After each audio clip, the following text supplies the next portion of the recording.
Shabbat Shalom from Jerusalem. It is February 28th. Already been a very eventful weekend.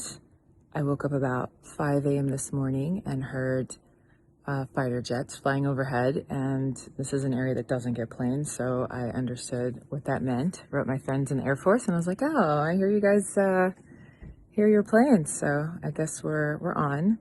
A few hours later, sirens went off in Israel all over the country, but we weren't actually fired on. I think, they did this last time. It was like 2 in the morning and they attacked Iran, and they just like woke everybody up because we had these apps on our phones that are like, and they're like, we bombed Iran, like be aware. So we all ran to our bomb shelter for no reason. But anyway, that was about 8 o'clock. And then we spent a few hours just hearing the news, because in Israel, they were immediately like, this is a joint operation between the US and Israel. And, every country has their operational name and, whatever. And then in the US, they were still saying like Israel attacked. And I was like, okay, there's enough people hating on us in Israel, but okay.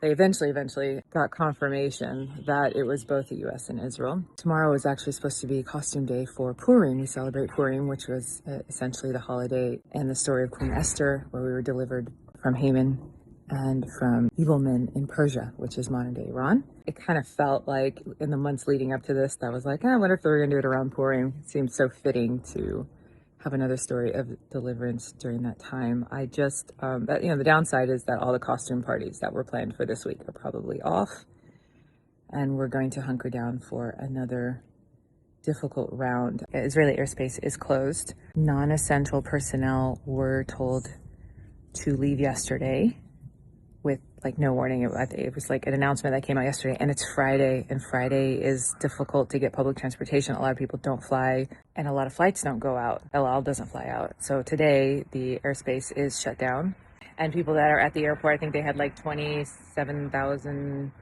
people that were supposed to fly out today and are not going to be able to, and they are down underground. And the workers at the airport have not been able to get home either. Haifa was fired on, and the missile was shot down, and Tel Aviv was fired on. Northern Israel is being fired on. So we're getting the pre-warnings. Like the pre-warning is a missile's been fired, and then a few minutes later you get, if it's actually aiming at your area, then you go in the bomb shelter. But so far, Jerusalem tends to be a quieter area. Spoke too soon. So here we go.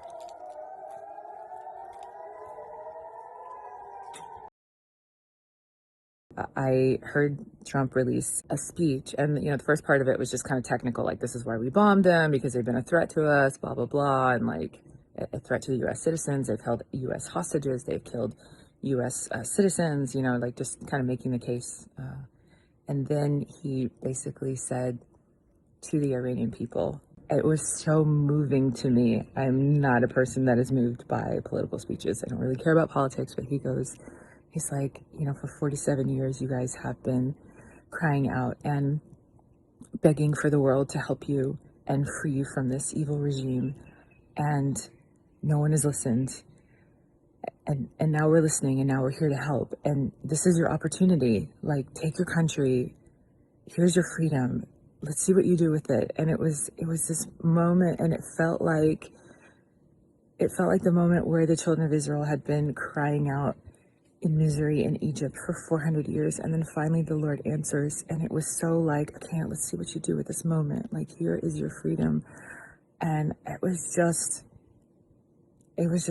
so powerful. And I was like, this is amazing. We get to take part in freeing the people of Iran, whatever small part it is, and whatever part it is, it's the role that we play, and America gets to take a part in the prayers of Christians all over the world, praying that these people will have the freedom to rule themselves and choose who they want to worship. And freedom is a gift from God. Anyway, it was just very moving. It was like we're living in Bible times all over again, and this is Iran's moment, and we're living it, and we're watching it. And guys, be praying. This could be really bumpy, but it's worth it for us. Whatever the cost. We just finished putting the buildings back together in Ramat Gan and Tel Aviv area that were blown to bits last year from the missiles, but we're ready to see this through. Let's go. keep you updated.